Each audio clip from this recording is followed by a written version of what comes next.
Hello, everybody, and welcome to the Hive. I'm Will, and I'm here today to interview the lovely Paul. So Paul's normally the one who interviews everybody. In fact, he's interviewed me. I was very fortunate to be one of the first guests on the show. And today I have the privilege of having a chat with Paul about his life, about what he loves to do, what he maybe doesn't love quite so much. It's going to be a really informal chat. We've got a few questions as well that some of the members of the Hive have submitted, which we've been very grateful for. And if you have any other questions, I'm sure we might be able to incorporate them at the end. So without further ado, because I am not the star of the show tonight, I would like to invite Paul to join us. So come in, Paul. As if by magic, the shopkeeper appeared. My word, that's incredible. Just by the magic of StreamYard, here he is. So hi, Paul, it's lovely to see you. And actually, I'm going to get straight in, because what I'd really like to know, because I don't actually know this, is where did you grow up? Oh, good question. Saddleworth, Greater Manchester, yeah, in between Manchester and Huddersfield in the foothills of the Pennines. Yeah, so lovely collection of villages, very close-knit community, very friendly place, safe place, beautiful nature. And yeah, I lived here until I was about 7, I think, and then we moved away, moved around the country and came home to roost. Ooh, must be 20 years ago now. So yeah, I spent most of my life in Saddleworth. Oh, wow, that's really interesting. And when you were little, did you know what you wanted to be when you grew up? I remember at one stage wanting to be a policeman. Yeah. And I did at one stage apply for the police, but back in those days they had height restrictions and I wasn't tall enough. Oh, no. I'm 5'7" on a good day. And yeah, I think I wanted to be a racing driver, car racing driver at one stage as a small boy. But other than that, it's only quite recently really that I've realised what I do want to be. That's fabulous. So actually, yeah, little boy dreams, but you know, as you grow up, things change, don't they? Now we were discussing earlier, because you did become a primary school teacher, which was going to be one of my other questions, which was, what were you in your former incarnation? And how long did you teach for? Not long, actually. No, I spent many years in financial services. Well, I started out working for the employment service, trying to find jobs for people. And then I started training to become an actuary, number crunching and all that stuff in investments and things. But that I didn't really find that interesting enough. So once I'd had children, I realised that I liked children, and loads of people said to me, "You're amazing with kids. You should be a teacher." So I went, okay, and gave it a go. And yeah, I didn't do it for very long, because there was a lot of pressure, a lot of red tape, which I didn't like, the target culture and all that. Yes. Trying to fit square holes. What is it? Round pegs in square holes. Yes, that's the one. And also around that time, my marriage broke down. So I was suffering from mental health issues, and I couldn't juggle all the balls. I'm something of a perfectionist. I like to think of myself as a recovering perfectionist these days, and that's not a good combo with teaching, as maybe you can appreciate. Yes, absolutely. Yeah, I totally get that. Having been a teacher myself, I do totally understand. So what then was the catalyst to lead you into studying to be a psychotherapist? Well, that very event, actually, the breakdown of my marriage and the struggles I had mentally and emotionally from that breakdown led to something of a breakdown, I suppose. I don't really like the term breakdown, but I really struggled redefining myself as a single person, and the grief and depression that hit me. So I went to counselling and found that incredibly powerful and inspiring. And yeah, it's been a kind of journey from there of doing the Hoffman process, which I've spoken about several times, which is a personal and spiritual development retreat. And yeah, lots of steps along the way. Another influence has been my late dad, who also trained as a psychotherapist in the same college where I'm currently studying. And I saw firsthand the transformation in him, and that was incredibly inspiring to see how he became such a different and more wonderful person than the one I experienced when I was growing up. So all of that together, and the desire really to help others whilst helping myself has been my motivation. That's fabulous. That's really, really lovely. So, at what point in that journey did you decide to become a vegan, and what actually precipitated that? Mm. Well, my son actually became a vegetarian before I did. I remember we were on holiday in Italy, and we were in one of those hotels where they did kind of all-you-can-eat buffet in the evenings, Yeah. and there was a whole trout or salmon or something on the buffet, and my son just looked at it and he said, "Dad, I don't want to eat animals anymore." So I honoured that, and he's been a vegetarian ever since, and that really sparked something in me that was already there, but yeah, I suppose it's my I'm finding more compassion generally, for myself, for others, for the planet, for all the creatures that live on the planet. So I became a vegetarian because I didn't want to harm. I don't want to do any harm. I want to minimize my harm. And then the next step from that for me was to become vegan, which was, I think, about 3.5, 4 impact, my negative impact on the world. And was it at that time as well that you gave up alcohol? No, that was quite a while ago now. I think that was about 7. I think I'm coming up to my 7th anniversary. I wonder if there'll be a 7-year itch. Oh, I've never heard of that. Well, you never know. Do tell if that happens. Yeah. So it's good. New Year's Eve. New Year's Eve this year will be my 7 years, I think. Wow, that's if I'm doing amazing. the maths properly. But yeah, there were lots of reasons why I gave up the booze. I've spoken about it before, and it's part of, again, it's just part of my journey, a spiritual journey, I suppose, to becoming authentically me. And for me, any kind of substance which alters my brain chemistry is not going to help. I've had quite a difficult relationship with alcohol all the way through my life, really. I'd never say I've been addicted or anything like that, but there's been people close to me that were, and some things that have happened that I'm not proud of when I'd had too much. So it was time to stop. Yeah, and it takes great courage to make those decisions, because we all have stuff, and I think that's something that sometimes people don't appreciate, is that we all have our stuff to deal with. It's just different stuff, and it's how we face those things and transform them that kind of like moves us forward. I was just wondering about the running. So did the running come as part of a spiritual practice, or was it something for fitness that then developed?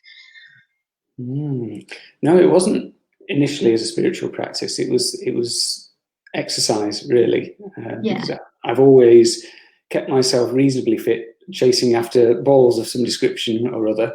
And I used to play softball, and I stopped playing that because it wasn't convenient for me anymore. The matches were not close to where I was being. So I needed to find something else. I wanted to find something else to do. Loads of my friends and family were into running, and I said, "Try this, it's brilliant." I just thought, surely that's boring. You're not chasing after anything. Where's the competition? But I get it now. I get it. And it has become, as you say, a spiritual practice. It's an opportunity to be mindful of my body and the surroundings, and I like to get out into nature whenever I can, and it's very grounding and connecting, I find. Great, that's so good. And then there's your music, which I've always found really interesting, because you're very free with that. It just seems to live through you. You don't do it as a performance as such. It's more kind of an expression. And I just wondered at what point you began to sort of use that and explore it. So, sorry, at what point, can you say that When again? did you start? When did you start playing the guitar and singing and just, Okay. just while expressing yourself in that way? So, when I was quite young, well, when I was back in university, I had a friend who was in a band, and I thought, oh wow, he's cool. I want to be cool like him. Yeah. So he gave me one of his old guitars and taught me a few chords, and I thought, wow, this is brilliant. I can play Stone Roses and Oasis songs. This is great. And yeah, I played for a few years. Never had any lessons. Never got very good at it, and ended up getting pretty frustrated and sold all my gear.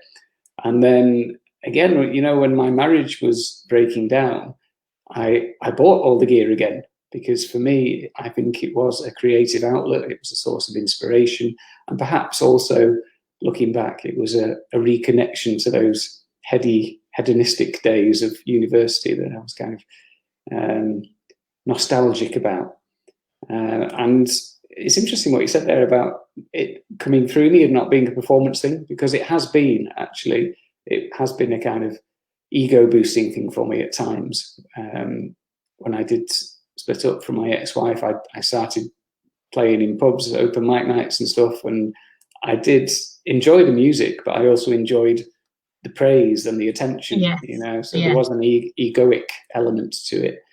And these days I don't really do that. It is just for the joy of doing it. I love music, and although I'm still not very good at singing or strumming, it's okay. I don't care. I just enjoy doing it. It's another spiritual practice.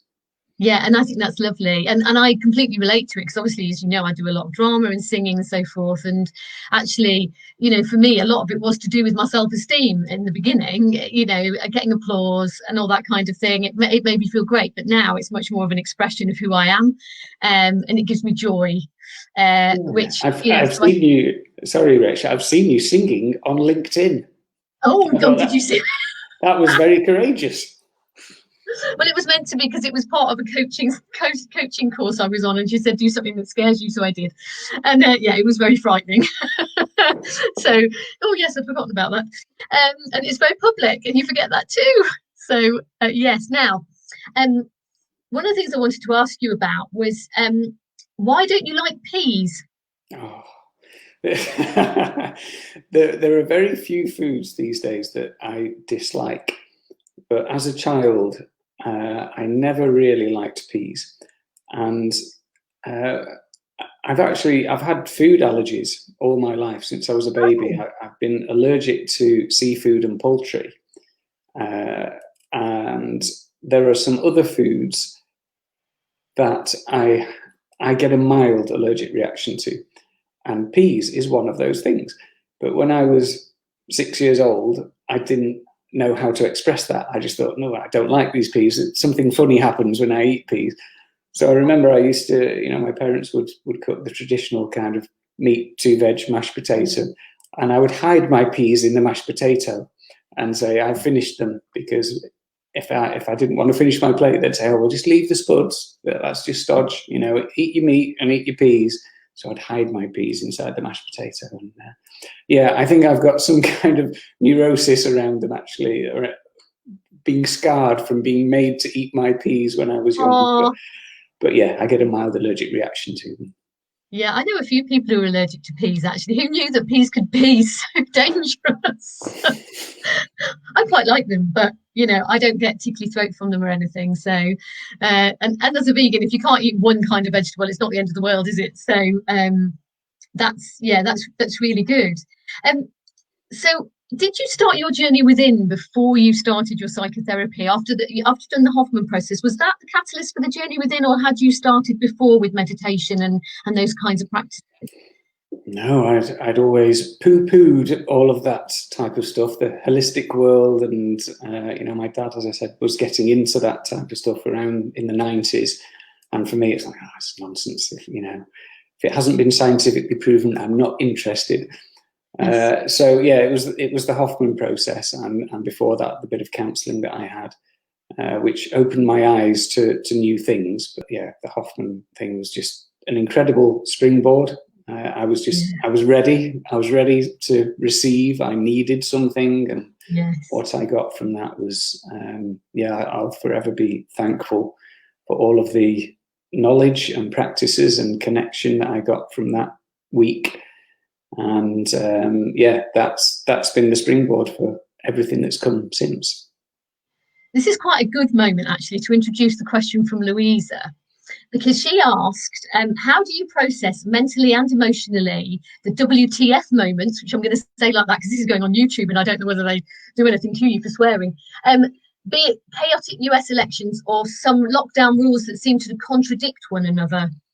And I Great really, question. it is, isn't it? And as I said to you a few days ago, Rachel, I really thank Louisa for this question because it got me thinking a lot, actually, and I ended up writing loads of notes about this because this question really encapsulates a lot about who I am and who I want to be in the world. So, the US election, it seemed to go on for ages, didn't it? Waiting for the results, and the pandemic seems to be going on for a long time. There's a lot of uncertainty, and I've noticed a lot of anxiety in people in the Hive, people in my college course, everyone really that I'm connected to. There's a lot of anxiety, and I'm not immune to it myself. I have felt some of that at the beginning of the first lockdown, but generally I feel really peaceful and accepting, and I have Tara Brach to thank for a lot of that. I've posted on the Hive about her a few times. She's a meditation teacher, a Buddhist, what do we call a Buddhist teacher, and also a psychotherapist. And she has lots of free podcasts and meditations and stuff. And one of the things that I find really useful that she talks about is RAIN, which is an acronym for how to respond to difficult situations, whether it's an external thing or something within us, which is hard to cope with. So the R is for recognize. So you have to just recognize what's going on and say, okay, just name, I am feeling anxious, I am feeling frustrated, I am feeling angry, whatever it is. And something can shift when you actually name the feeling. Yes. Sometimes we don't do that. We just get caught up in it and get really tense and everything escalates. But if we name the feeling, say, yeah, right now I am feeling incredibly angry at the American voting public or whatever it is. And then the A is for allow. So it's then to just say, okay, this belongs. This feeling that I'm having right now is a rational response to this situation, whether it's an internal thing or an external thing. All our emotions are valid. And sometimes we label them. We say anger is bad, or fear is bad, but actually they're telling us something useful. So just allow it to be there and really sit with it. And then the I is to investigate.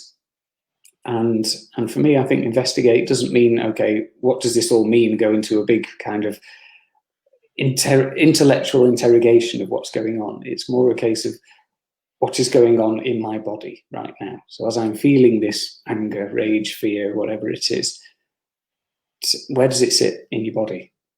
It's because your body is connected to your emotions and to your brain and to your spirit, and your body holds a lot of unprocessed stuff and all those emotions. So really getting in touch with the sensations and okay, yeah, so I've got the butterflies in the tummy and my hands are sweaty, I'm feeling hot and feeling tense, whatever it is. And to do that with care, really. And then the N is to nurture. So that's bringing yourself some self-compassion. And, I'm all about mindfulness and compassion. And, I suppose nurturing is saying, okay, so yeah, I'm feeling this difficult emotion at the moment. Beneath this, there's going to be a need. And I always think of Maslow's hierarchy of needs. I don't know if you're familiar with that. Yes, yeah. So whenever we're feeling dysregulated, we might express some behaviours and be feeling some emotions. Underneath that, there's going to be a basic need that isn't being met. and just say, okay, so there's one of my needs isn't being met here. I need to look after myself. I need to give myself whatever this need is. And that might be rest. It might be connection with somebody else. It might be some food. We can get dysregulated when we're hungry. It might be regaining a sense of self-esteem, or grounding, or balancing ourselves. So yeah, that rain, I felt really, it's just a mantra for life, really, that mindfulness and compassion. So that's the first thing I would say around that. Is there anything you want to come in with there, Rachel, before I continue my lecture?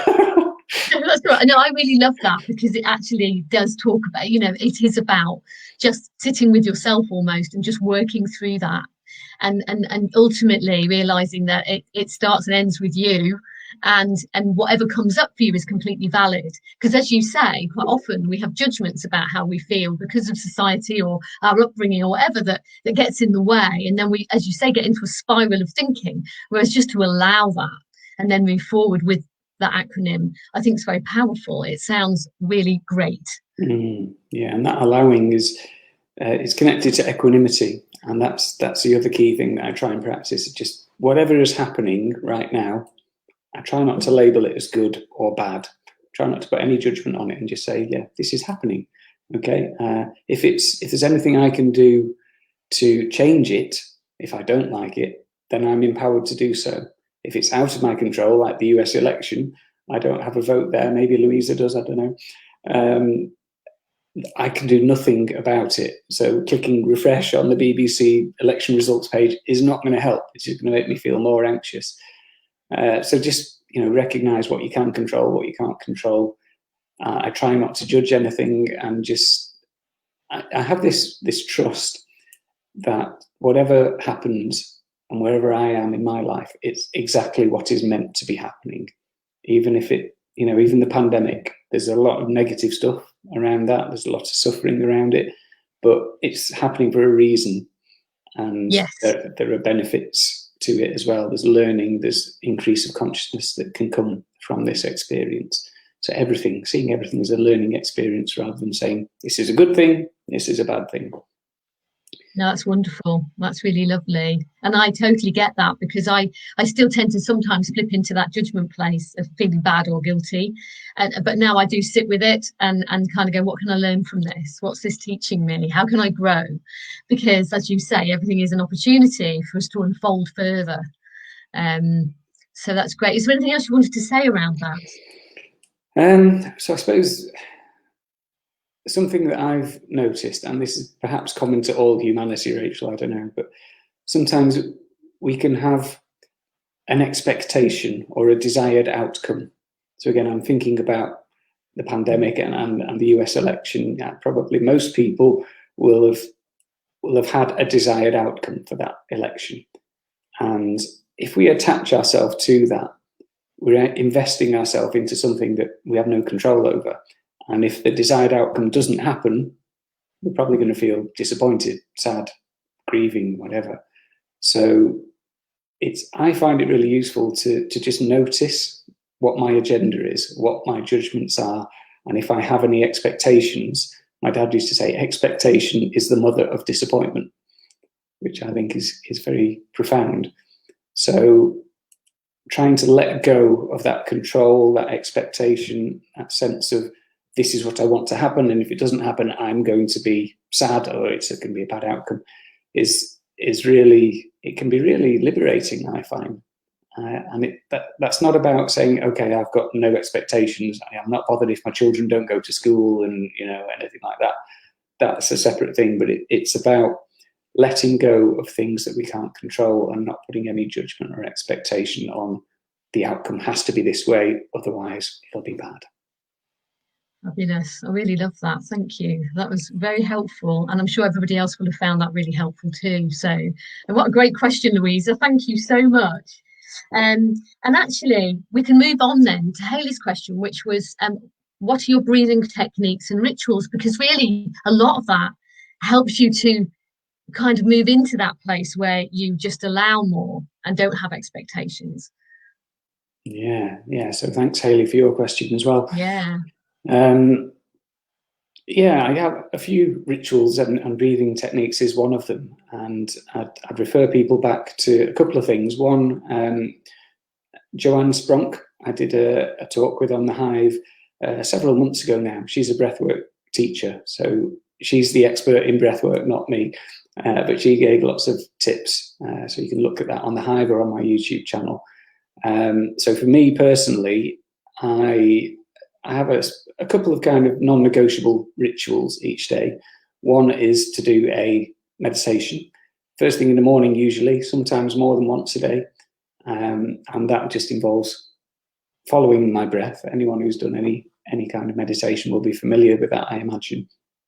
And yeah, so that's very grounding, and that allows, as you say, the mindfulness and compassion to come in through the rest of my day. The other thing that I do is the Wim Hof technique. So again, I think I've posted about this on the Hive, and if you just Google it, there's an app, Wim Hof app. It's great. It's great. Wim Hof the app, I didn't know. Yeah, it's free as well. There's a lot of free stuff you can do on there. And he has 3 parts to his program. So one is a special breathing technique, which I won't go into, but you can find out very easily by just Googling it or going on the app. Yeah, cold water immersion. So I have a cold shower each day. And the other thing is mind control. So yeah, I can highly recommend that. You know, we're going into winter, and you might be thinking, cold showers? No, that's nonsense. And that's exactly what I thought a year ago. But it's like everything, you get used to it. If you want to do it enough, you'll do it. Because you did the ice bath challenge thing, didn't you? I did. There were some videos of you on your Facebook doing that, and I was like, wow, that's hardcore. Yeah, well, my cousin does open water swimming. I've got various friends who do wild swimming. I've tried a bit of that as well myself, and it is really bracing, and it's really good for the body apparently as well as the mind. Yeah, I've done a little bit of wild swimming. I haven't done any recently actually, and I'd like to do a bit more because I just found it very liberating. It was good. So thank you for that. I'm going to have a quick glance at my questions.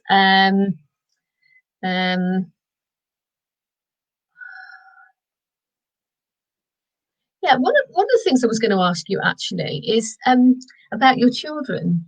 And you're saying that, you know, obviously you let go and you don't have an outcome in mind for things. So with that firmly in place, do you have a desire for your children? Do you have a hope for the future for them? Not in terms of controlling their futures, but maybe just in terms of maybe their awareness or their growth, that maybe they start from a very different place to you.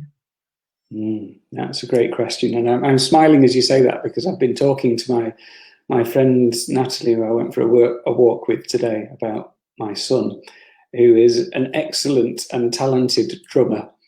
And wow. Yeah, and he's recently kind of stopped playing, and I found myself going, oh, why is he stopping? He's got to carry on. So I noticed that kind of outcome focus of, I want him to carry on. I want him to be in a band, and I would like him to vicariously live through my unlived rock star life for me, partly for me, but also for him. You know, it's a creative outlet, and I think it's wonderful to have some kind of musical stuff. So yeah, it took me a while to let go of that. But also, you know, with my daughter, she's going through GCSEs this year. And I remember when she was choosing which topics she was going to do, and now she's choosing what she's going to be doing for A-levels and which college and all that. And I'm finding myself just kind of standing back and being a kind of, I like to think of myself as a kind of midwife, really, just walking alongside as a supportive guide rather than saying, you must do this. This is a good thing for you to do. You know, I offer the benefit of my expertise and experience when needed or when they ask for it. But generally, I think they have everything they need within them already. And I think everyone does, actually. Yeah. And for me, parenting it's been my biggest teacher. It's taught me so much about myself and about my blind spots. And, you know, I haven't got it right all the time at all. But I just do my best each day. And what do I want for them in the long term? I want them to just feel that they can be themselves and express themselves in whatever way that manifests creatively, through work, through love, through relationships, whatever they want. I don't want to put my expectations or any sense of you must go to university or do this kind of job. Just follow your heart, follow your passions, try and make a difference in the world and leave it a better place than you found it, really. Well, that's really lovely, and I think that they're very fortunate to have you as a dad. So, no, it's true. Absolutely, they are. It's great because you are allowing them to be themselves and to develop into the best versions of them they can. You're giving them space, and it's great when I see the posts on Facebook and things as well, and see that you've all been together. It's wonderful. So thank you for sharing about them, because I think being a parent is a really special thing, and you don't realise until you've got children what it's really like, do you? So yeah, it's very life transforming. It really is, and again, going back to when my ex-wife and I split up, one thing we were agreed on was that we wanted the children to be custody to be 50-50, because it was important for them to have input from both parents. And what was I going to say about that? I've lost my thread now. No, it's gone. But yeah, I don't want to paint myself out as a perfect parent at all. I'm not. I still lose my rag occasionally, and I still get things wrong every day. But we all just do the best we can. I remember what I was going to say now. Yeah, so having them 50% of the time, that for me was really, it really magnified how important it is for me to be there for them and to be grateful for them as well. And that was one of the key things around me giving up alcohol, actually, because at that time I was going out pretty much every Friday and Saturday night, and then they'd come along on a Sunday and I'd have a sore head, and they'd say, can we go to the beach today? Can we go and do this? And I'd say, okay, a headache, can we not just sit in and watch a film? And I thought, no, it's not serving me, it's not serving them. So I'm not one of these parents who does everything for the parents. I think for their children, I think it's very important that they are themselves and they have independence. But just do my best each day. Fabulous. That's so nice. So we did have a question from Marita, which was asking more about your mental health first aid course. Yes, thank you, Marita. So I make no apologies here. I'm not doing a sales job on you at all, but I do think it is a wonderful course. It's really empowering, inspiring. It's very much needed to break the stigma around mental health issues, and to allow people to understand them more and be able to spot the signs of mental ill health in others and how to approach them. Because a lot of people, I think, don't know how to start conversations. It's tough when you see someone struggling. You might go over and say, "Oh, chin up! Oh, what's up with you? Let's go and go down the boozer. Will everything be all right?" That, best intentions, but that's not going to help most of the time. So it teaches you how to have that conversation. It teaches you some basic counselling skills, really, around active listening, empathy, reflecting, mirroring, all of those kind of core skills. And then it teaches you how to support that person and signpost them to appropriate professional support. So it really is a wonderful course. It touches on quite a lot of difficult material. So we talk about things like self-harm and suicide, and pretty much, actually every course I do, someone will be, some of their material will be touched on, and they will get emotional because either themselves or someone close to them will have experienced a difficult mental health issue or self-harmed, or they may have lost someone close to them to suicide. So I'd say it's not for the faint-hearted, but at the same time, it's for everyone. I wish everyone would do this course, actually. I used to do open courses for the public, so just advertising and anyone could come along. Yeah. But I struggled really to get enough people on my courses most of the time. It was a real slog, partly because I'm not great at sales and marketing, and partly I think because there's loads of us instructors out there. So at the moment, I'm focusing on the corporate market, but I am still very open to running open courses. So Marita or anyone else in the Hive or on YouTube who would like to do a course, I'd be very happy to put one on. Maybe I could do a special Hive discount, couldn't I? That'd be good. You could. Is it a 2-day thing, or is so it 2 days? Three different courses I run. The full mental health first aider qualification is 2 days. And at the moment, with it being locked down, it's all online, and we do it across 4 half days because a whole day on Zoom can be a bit full on. And then there's a mental health champion course, which is 1 day. And then there's a mental health aware course, which is just half a day. Oh, fabulous. So there's a course for everybody. There is, yeah. So if you want to find out more, go to pathlight.org.uk. That's my little website. Fabulous. Yeah, everybody get in there, because actually it's more prevalent than we realise. People manage to hide how they're feeling extremely well, and especially now more than ever, we need to be aware, don't we, and be able to reach out in appropriate ways. So thanks for that, Paul. That's really good. So what would your vision for the Hive be, ideally? Do you see it growing, or is it that you want to change input, or are you happy with how it's going? Have you got any desires? So I'm mindful of what I said earlier on around not having any particular outcomes. I know, absolutely, and I am too. I asked you it anyway. Yeah, no, it's a good question, thank you. And you prompted me on this a few days ago, and it got me thinking, because I hadn't actually really thought about the Hive for a while of how I'd like it to develop. And really, I would just like it to serve the community. So whatever the people in the Hive want, I'm very happy for it to evolve to suit the needs of the group. And I think it has evolved. Probably it's changed 2 or 3 times since I launched it. When was it? It's probably March time, February, March time. Yes, absolutely. And yeah, I remember one phase interviewing 4 or 5 people a week, and then that was a bit unsustainable. So I started doing loads of walk and talks. But during July, I had a very high average step count in July on my how many steps have I done today? A long way. And yeah, I've liked the fact that other people like yourself and Jaffa and Karen and Becky and various others have come in and brought their own events to the Hive, and I'd really like to see more of that type of stuff, really, rather than it being me being the person who does the interviews and I do all the posts and videos and everything.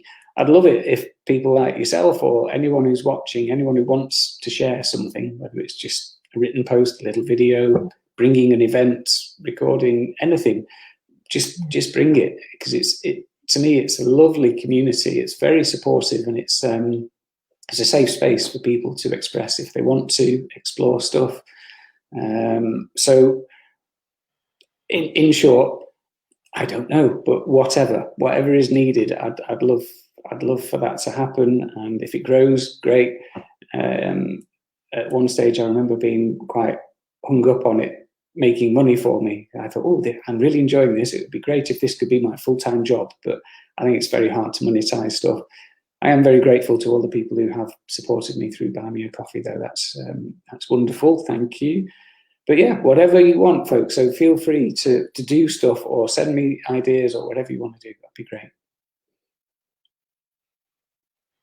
It has been absolutely fantastic, and just to encourage people, if they do want to contribute, that's what the Hive is for. So do feel that you are actually part of this, because that's how the Hive will grow and become a community together even more. I think it's been lovely to see more people starting to share. So it'd be great for that to continue, definitely, wouldn't it? So just on the slightly more jokey side of things, I did talk to you about the Room 101 idea. So what I would like to know, and this is really putting you on the spot, is if you could put 3 things in Room 101, what 3 things would you put in there? Ooh, blimey. The first thing that came to mind was peas, garden peas. But I knew you were going to say that. I wouldn't want to put them in for everybody. Lots of people enjoy them. It's only me that doesn't like them, so I'm not going to do that. Yeah, earlier on today, the word hate came out of my mouth, and it doesn't generally, Rachel. I don't like that word. It's very strong and negative. Yes. So, there's very few things that I would like to see completely gone, because I think it's all part of the fabric of stuff. So I'm kind of hijacking your question here, but It's all right. No, you're not. It's all good. I'll tell you what really presses my button. Maybe this is something I can put in there. Lack of personal responsibility. That's not really an item that you can put into room 101, but Fine. We'll get the rules. Yeah, thank you for allowing me not to have any rules. That's all right. It's interesting. But yeah, that's what I find when I get triggered, when I find people not taking responsibility, just from small things like chucking litter out of the car window, or not picking up after their dog, or bigger things, just not looking after the environment, not looking after each other, being very selfish and giving a big two fingers to the rest of society. So yeah, I think that's the only thing I'd like to put in there: lack of personal responsibility, and apart from that, everything else can stay. Wow. Do you think that comes about for different reasons in different people? I don't know. What do you think? Well, I think that sometimes taking a lack of responsibility is to do with fear. Not always, obviously. That's why I was wondering, because sometimes if fear comes up, we deny the truth of something because we're frightened. Some people do it because they're unaware or unawake in some way. They're not very full of self-knowledge. I would well, this is me kind of like just surmising here, or they don't want to be awake to it. I think there's lots of things that probably do. I think different people have different reasons. I think that's how it seems to me anyway. Yeah, I don't know. I'd have to think about this more, but I think part of it is lack of awareness, really. So having disregard for other people, the environment. Yeah, I think there's part of it is probably lack of awareness. So lack of education, lack of good role models, whatever it is. And part of it is probably comes down to greed, I imagine. And fear is underneath greed. You said there about fear, Rachel. Yeah. And I think on a global scale, if you look at the pollution that we're pumping into the air through petrochemicals and all that type of stuff, that is only happening because of money. Companies want to make money. If they could make more money out of solar energy, they would do, and that's transitioning now, so I'm happy about that. I'm going to put fossil fuels into room 101 as well. Good, that's a great one. Yes. Yeah, so it comes out of greed, wanting more money because they feel they haven't got enough. But money doesn't make you happy. No. And actually you can't take it with you. I know that's a really old saying, but it's true. In your last dying breath, you're not going to think about, oh, I'm really glad I've got a bank full of stuff, or a house full of stuff or whatever. So thank you. That's a really interesting answer and a good one too. So in terms of your development from now, you've got a couple of years left with your psychotherapy course.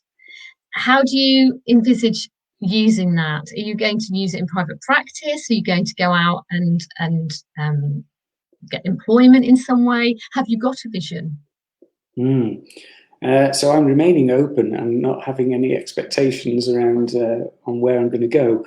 And I've said since the course started nearly 3 years ago that even if I don't practice a day as a psychotherapist, that's fine, because for me this is a huge transformative journey of personal and spiritual development. And I think that the skills that I'm learning and I'm learning about myself and other people and humanity in general is just a life skill. So I'm not attached to any particular outcome. I imagine I may well end up in private practice. That would be lovely. But I also imagine I'll be doing other stuff as well. But what that may be, who knows? That's really exciting, isn't it, actually? I think that's lovely. It's really good. So has anybody put any questions in the comments box? Have we got anything extra? Yeah, so somebody has said, hi, Paul and Rachel. So hello, I'm not sure who that is. It just says Facebook user. And somebody else has said, I'm looking at doing this course. I'm guessing that's the mental health first aid course. Please share the website again. Okay, I shall. How can I do that? You talk for a moment, Rachel, or ask me a question, and I will type my website on here. Can you talk and type at the same time? That's multitasking. I'm really impressed. It's not always easy, is it? And I'm a one finger typer, so I'd be just, oh, look at that. That's amazing. That's like magic. Fabulous. So is that the only question that we've had? Indeed, yes. So if anyone else has any questions, feel free to ask them now. Absolutely. If you want to ask me a question, feel free as well. But it's been really, really good, Paul. I think I've pretty much covered everything that I thought that we would. Is there anything else you'd like to talk about? Is there anything that you've got a burning desire to share? Well, I'm going to ask you a question, if that's okay. All right, then. So how's this experience been for you? This is your first time interviewing, I believe. It's my first time interviewing. I've really enjoyed it. I'm not Jeremy Paxman, so I'm really glad about that. And it's been really good fun, actually, just to find out more about you and just to have a bit of a chat and just to ask the questions that other people have. I've really enjoyed it. Yeah, I have. Thank you for giving me the opportunity. Well, thank you for doing it. It's refreshing to be on the other side for a change, having to think about answers instead of think about questions. Yeah, and it is a completely different experience, isn't it? But it's been really, really good. And I'm sure everybody's going to benefit from what you've shared. So thank you. Well, as I keep saying on each of these things that I do, maybe not everyone will benefit. Maybe one person will benefit, and that's enough. Yeah, absolutely. That is absolutely. And actually, I've benefited. So we've got one already. Excellent. Yeah, I've probably benefited too, because I've been reflecting on some of these excellent questions. So yeah, it's all good. And I think sometimes when we're asked a deeper question, which really makes us explore our inner world, we might kind of know that stuff already, but just speaking it out, for me, solidifies it in some way, and it kind of embeds the learning. It's like the essay I did for college just this week. It was a reflection on what I've learned so far on the last 2 years of the course, and how that has affected me as a person, what personal growth I've had, how it affects my client practice. And yeah, I suppose that was a wonderful process of learning for me, because I had to think, well, what have I learned? How have I changed? And how is this going to serve me? And how, by serving me, can I better serve my clients? So it was wonderful to kind of join up all the dots and actually see how much I've changed and how much I've learned, and how much there is still to learn. Yes. Absolutely. It never ends, does it? Definitely not for me either. It's a constant journey of growth and learning. Yeah. Yes, lifelong journey, and it never ends. They say that the wise man or the wise person is the one who knows how much they don't know. Yes, I can truly believe that. I don't know shed loads of stuff. No, it's an awful lot I don't know. I have to admit that. So thank you so much, Paul. It's been really lovely to share the time with you. If anybody's got questions when they watch this back, do feel free to ask them anyway. I'm sure Paul will get back to you, or myself if it's a question for me. We'll always be happy to answer anything you have to ask us. And I hope everybody has a really lovely evening. I hope you have a lovely rest of the evening as well, Paul. Thank you, Rachel, and thank you for everyone who has interacted, whether it's just watching or sending questions, or for everyone in the Hive. It's, like I say, a lovely community. I'm really enjoying it, and it is what it is because of the people in it. So yeah, thank you to everyone. Thank you. Take care. Toodaloo. Bye. Bye.